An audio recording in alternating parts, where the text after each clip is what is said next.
नमस्कार प्रेक्षकांनो, तू ही रे माझा मितवा या सिरियलच्या भागामध्ये आपण पाहत आहोत. इथे आपल्या ईश्वरीला भेटण्यासाठी एक स्पेशल व्यक्ती आलेली आहे. तिची इंदोरला झालेली मैत्रीण आणि ती मैत्रीण आलेली आहे आपल्या ईश्वरीला भेटण्यासाठी. तेही आपल्या इथे ज्या दिवशी वटपौर्णिमा आहे त्या मुहूर्तावरती. खरं तर वटपौर्णिमेचं वाण द्यायला आली आहे आणि तिला जेव्हा कळलं आहे की ईश्वरी एवढ्या मोठ्या प्रतियोगितेत भाग घेते आहे, एवढं मोठं चॅलेंज तिने घेतलं आहे, आत्ता तिच्यावर आलेलं जे संकट आहे ते संकट ह्या सगळ्या स्पर्धेतनंच पूर्ण केलं जाईल. त्या स्पर्धेचे पैसे किती महत्त्वाचे हे सगळं ठाऊक असल्यामुळे तिला खरं तर प्रोत्साहन देण्यासाठी इथे आलेली आहे आपली लाडकी नंदिनी ताईला पाहून ईश्वरीला खूप आनंद झाला. खूप साऱ्या शुभेच्छाही नंदिनी इथे ईश्वरीला देते आणि ईश्वरी म्हणते, खरं तर ह्या सगळ्या गोष्टींची खूप गरज आहे आणि तू एवढं छान बोलतेस ना, मला तर आता वाटतं की मीच जिंकेल. थोडीशी भीती होती, तुझ्याशी बोलल्यानंतर ती भीतीही गेलेली आहे. आणि मग इथे एकमेकींना दोघीही वाण देतात. आपल्या नवऱ्यांचं सौभाग्य वाढावं त्याच्यासाठी त्या दोघी एकमेकींशी वाण देऊन खूप छान संवाद साधताना आपल्याला पाहायला मिळत आहे. आणि इथे नंदिनीला जरा घाई असते, त्याच्यामुळे ती बाहेरच्या बाहेरच माता इथे बाय करून निघालेली असते. पण ईश्वरीचा हट्ट असा असतो की ताई तू आतमध्ये तरी चल ना, पण ती म्हणते नको, कारण मलाही भरपूर ठिकाण जायचं आहे आणि 1-2 कामंही आहे महत्त्वाची, तेही बघायचं आहे. तर ईश्वरी म्हणते की ठीक आहे ताई, आत्ता मी आग्रह करत नाही तुला, पण तू पुढच्या वेळेला ज्या वेळेला येशील त्यावेळेला नक्की घरामध्ये आपण छान प्रकारे नाश्ता वगैरे करूया, गप्पा गोष्टी करूया, खूप वेळ गप्पा मारूया. आणि खरं तर नंदिनी म्हणते की मी आता पुढच्या वेळेला येईल तेव्हा जिलेबी खायलाच येईल तुझ्या हातची. चला आता आपण कालचा भाग जो बघतोय तो कुठपर्यंत आला आहे. ज्या वेळेला इथे रमाकांत सांगू लागतो की मला तुझ्याशी एक महत्त्वाची गोष्ट माझ्या भूतकाळाविषयी सांगायची आहे आणि आत्ता सध्या जी घडते आहे त्या दोन्ही गोष्टींचा काय संबंध असू शकतो तर तो मला तुला सांगायचं आहे. त्याच वेळेला इथे त्याने सांगायला सुरुवात केली तर आर्नव म्हणतो की मला काम आहे, मला वेळ नाही. पण इथे आपली ईश्वरी म्हणते की ऐका ते काय सांगताय, त्यांचं म्हणणं पूर्ण होऊ द्या. तर त्यावेळेला तो सांगायला सुरुवात करतो की एक खूप महत्त्वाची गोष्ट काही दिवसांपासून मी नोटीस पण करतो आहे, ती सांगायची दरवेळेला राहून जाते, पण तू आत्ता ती ऐकच. आता लांबून लपून पाहणारी ही जी वल्लवी आहे तिचे लक्षात येतं की हे माझ्याबद्दल जर काही सांगायचा प्रयत्न करत असेल तर त्यांना लगेच थांबवायला हवं. लगेच ती जाते आणि तिथे म्हणू लागते काय काय काय बोलणं चाललं आहे, मला पण सांगा, मलाही कळू द्या. आणि असं म्हणत ती एंट्री करते आणि तिचा तो आवाज ते ऐकल्यानंतर इथे लगेचच माघार घेतात रमाकांत, कारण तिच्यासमोर सांगणं फारच ऑकवर्ड वाटते. कारण कोणी विश्वास ठेवेल का नाही, इतक्या वर्षाने खरं तर रमाकांत घरी आल्यानंतर घरातल्याच लोकांमध्ये वाद निर्माण करतोय हा पण आरोप त्याच्यावर लागू शकतो. ह्या गोष्टीची त्याला जाणीव झाली आणि तो ती गोष्ट सांगण्यापासून लगेचच टाळाटाळ करतो की जाऊ दे, मला नाही सांगायचं, मी नंतर कधीतरी बोलल असं म्हणत त्याने लगेचच माघार घेतली. हे ना खरं तर लक्षात आले आपल्या ईश्वरीच्या की वल्लवी मामी आल्यानंतर रमाकांत बाबांनी बोलणं टाळले, म्हणजे ह्या 2 गोष्टींचा काहीतरी संबंध किंवा काहीतरी असू शकतं. हा तिचा जो डाऊट आहे तो तिच्या मनातच राहिला, पण ती नक्की ह्या गोष्टीचा शोध घेणारच. पुढे जाऊन आपण पाहतोय सगळेजण आता देवासमोर प्रार्थना करताय आणि सकाळ झाल्यावर आपली आरती वगैरे झाल्यावर प्रत्येकाला खरं तर आशीर्वादाची आज खूप गरज आहे. त्याच्यासाठी प्रत्येकजण आशीर्वाद घ्यायला देवीकडे प्रार्थना करू लागले. छान आरती वगैरे होते आणि देवाला खरं तर आजी साकडं घालते की आपली जी 2 बाळं आहे आज ती एवढ्या मोठ्या स्पर्धेत भाग घेते, त्या सगळ्यांना यश मिळू दे आणि संकटावर मात करण्याची शक्ती त्यांना मिळू दे, आज त्यांना यश मिळू दे, म्हणजे मिळू दे असं देवाकडे आराधना करताना आजी दिसते. इकडे मात्र राकेशने फोन करून बोलवून घेतलेला आहे सौदामिनीला आणि तिला खरं तर खास फरमाईश केली की मला तुझ्या हातचे जे मोतीचूर लड्डू आहे ना ते बनवून पण आणि मला खायची फार इच्छा झाली. बघा सौदामिनीने लेकीला कधी खाऊ घातले की नाही माहीत नाही, पण ह्या कारण त्या राकेशला मात्र घेऊन आली बरं का ती लाडू बनवून आणि खूप चविष्ट लाडू झाले म्हणून कौतुक करत हा बदमाश खातो. आणि इथे खरं तर आपली सौदामिनी फार चिडली. ती म्हणते की काम काय ते पूर्णपणे मला पहिले सांग, इकडचे तिकडचे बाता आहे तुझ्या आता ठोकणं बंद कर. आणि तो म्हणू लागतो की तुम्हाला अजून काहीही जमलेलं नाही, मला तुमची खरंच कीव यायला लागली. मला वाटलं होतं तुम्ही जेव्हा याल तेव्हा तुमच्या मुलीच्या बाबतीत जो काही घटनाक्रम घडले त्याचा तुम्ही चांगलाच बदला घ्याल, पण तुमच्यात काही रग दिसत नाही मला. अशा स्वरात ज्या वेळेला तो बोलतो ना तरी ते सौदामिनीचा संताप होतो आणि मग ती म्हणते जर तुला माझ्यात रग दिसत नाही तुझ्यात रग होती मग तू काय केलंस रे, बसला इथं जेलमध्ये सडत. आणि तुला जर खरंच काही करता आलं असतं ना तर मी पण तुला मांडलं असतं, फक्त तोंडात बळ बाकी काही नाही. तर इथे राकेशला राग येतो. राकेश म्हणतो आता खूप गोड बोलून आणि गोड खाऊन झाले तर खरं सांगू का माझा पुढचा प्लॅन काय. खरं तो प्लॅन तुम्ही करायला पाहिजे होता. तुम्ही बाहेर आहे, तुम्हाला तुमच्या मुलीच्या बाबतीत जे घडलं त्याचा बदला घेताच येत नाही, तो घ्यायला आता मी तुम्हाला शिकवतो हवं तर, असं म्हणत तो आणखी चवतळवतो आहे सौदामिनीला. तर आपण इकडे पाहतोय घरी ना ईश्वरी घाई करत असते आणि तितक्यात ना अर्णव येतो. अर्णवला पाहिल्यावर आजी पण त्याला आरती घ्यायला लावते. तो नकार देत असतो नेहमीप्रमाणे, मला देवावर विश्वास नाही आहे डॉल. तर इथे ईश्वरी आपली त्याला धरते आणि पाया पडायला लावते देवाच्या, सगळ्या घरच्यांच्या. आणि आज जे यश मिळवण्यासाठी आपण घराबाहेर पडतोय त्यात यश प्राप्त होऊ दे असं म्हणत ती सगळ्यांशी बोलताना आणि देवाच्या पाया वगैरे पडताना, बाबांच्या आजीच्या पडताना अर्णव ईश्वरी दिसतात.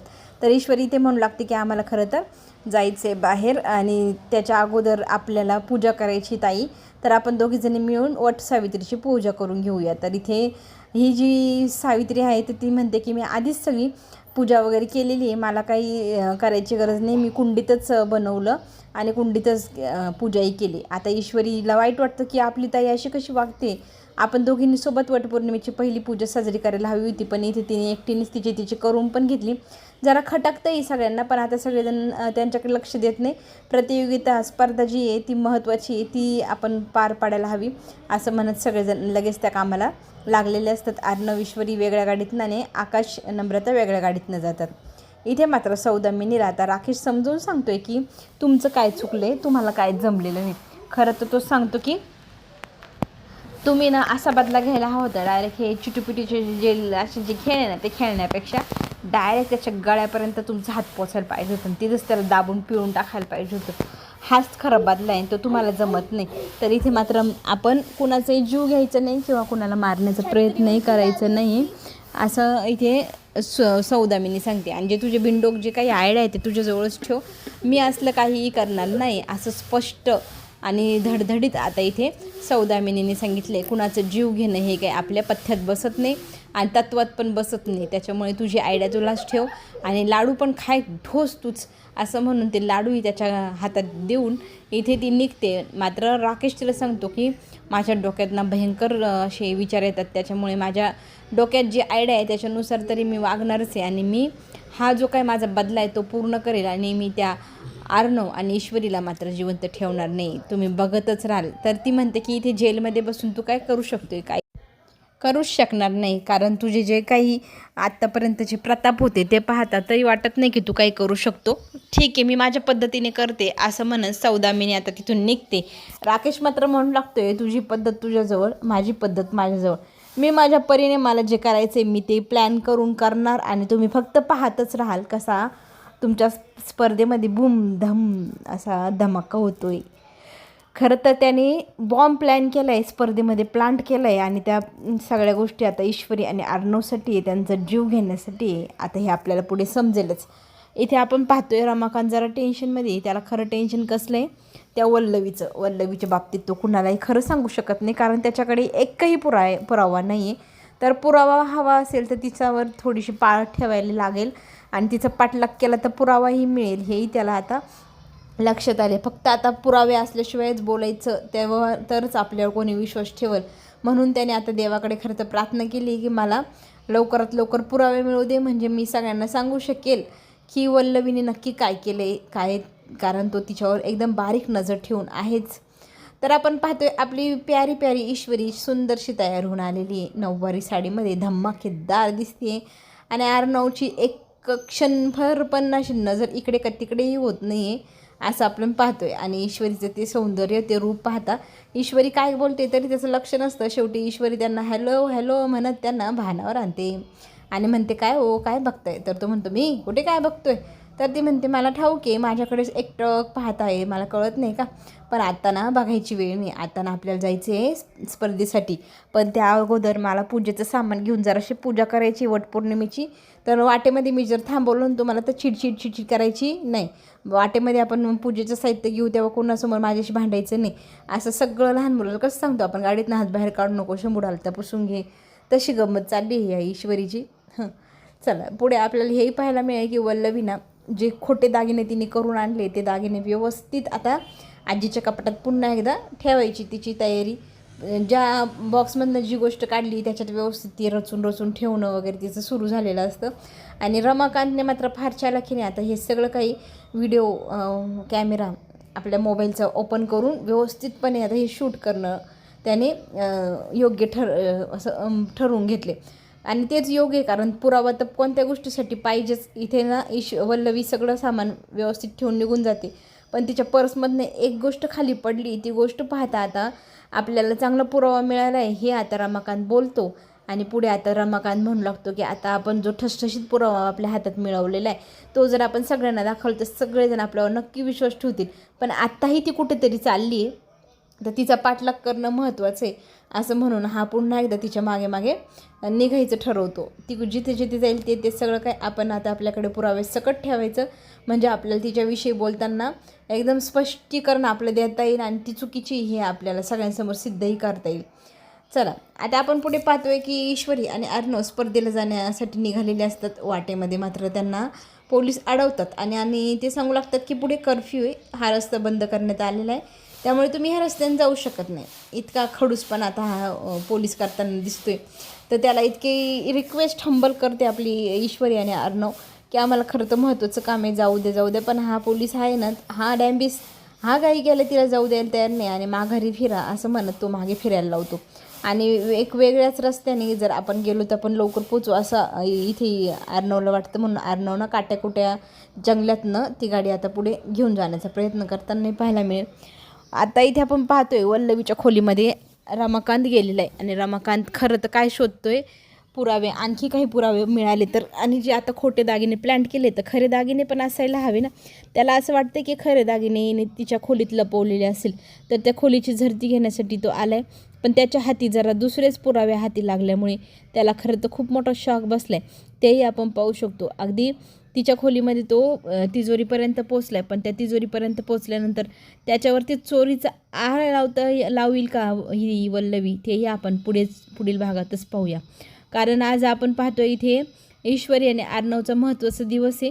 ते दोघं स्पर्धेसाठी निघालेत आणि त्यांना वाटेमध्ये आता एवढ्या अडचणी येत आहे, पण आता त्या अडचणींवर मात करून आपण वेळेत पोचू का असं अर्णवला वाटत असतं. ईश्वरी म्हणते पोचू, हो आपल्याकडं भरपूर वेळ, पण त्याच्या अगोदर आपल्याला वटसावित्रीची पौर्णिमेची जी पूजा आहे ती करायची आहे. तरी तो म्हणतो इथे कुठे करणार आहे, तर ती म्हणते इथे कुठेतरी झाडं असेलच ना, किती झाडं ह्या जंगलामध्ये दिसत आहेत ना, तिथे वडाचं पण असेलच. तर ते आता वडाचं झाड शोधायला निघाली आहे आणि अर्णवला म्हणते की तू 5 फळं शोधून आण. तर तो म्हणतो काय इथे कसं काय पॉसिबल आहे आणि वेळ बघ किती झाला आहे. तर तिला तो हट्ट करत असतो की लवकर गाडीत बस, आपल्याला स्पर्धेसाठी उशीर होतो आहे. पण तिचा जो हट्ट आहे ना पूजेचा, तो ती त्याच्यावर ठाम आहे की मी पूजा केल्याशिवाय कुठेही जाणार नाही आणि तुम्ही आता मला जास्त घाई करू नका. घाईत एकच गोष्ट करा, एक झाड शोधा नाही तर 5 फळं शोधून आणून द्या, कारण मला पूजा करणं महत्त्वाचं वाटते, मी ती अगोदर करून घेते. तर आता ईश्वरीला अर्णव सांगू लागतो की तुझं ना नेहमीचंच झालं आहे हट्ट करणं, आता मला तुझ्या हट्टाचा कंटाळा यायला लागला आहे, पण आपल्याला स्पर्धेत पोचणं महत्त्वाचं आहे, पण आपण स्पर्धेला जाऊया ना. पण ईश्वरी मात्र आता हट्टाला पेटल्यामुळे ती झाड शोधायला जाते, अख्खं जंगल उलटं पालटं करते, पण तिला कुठेच ना वडाचं झाड मिळत नाही. आणि आता तिने नवीन तरकीब लावली आहे. ती तरकीब काय आहे, आपला जो नवरा आहे त्यालाच तिने प्रदक्षिणा घालायला सुतवायला सुरुवात केली आहे. तर तो तिचा नवरा म्हणतो अगं मी वड नाही आहे, तर ती त्याला म्हणते तुम्ही वड नाही मला माहिती आहे, पण मी श्रद्धेने तुमची जी पूजा केली आहे ती तुम्ही मानून घ्या आणि तुम्ही माझ्यासोबत 700 जन्म राहावी अशी माझी जी इच्छा आहे ती पण देवाकडे मागते की मी माझी पूर्ण होऊ दे. चला तू हिरे माझा मितवा असं म्हणत सुंदरसं गाणं आपल्याला इथं पाहायला मिळतं आहे. आणि पुढील भागामध्ये जो ट्विस्ट येणार आहे तो आपण आता पुढे पाहूयाच. तोपर्यंत घेऊ छोटीशी विश्रांती. धन्यवाद.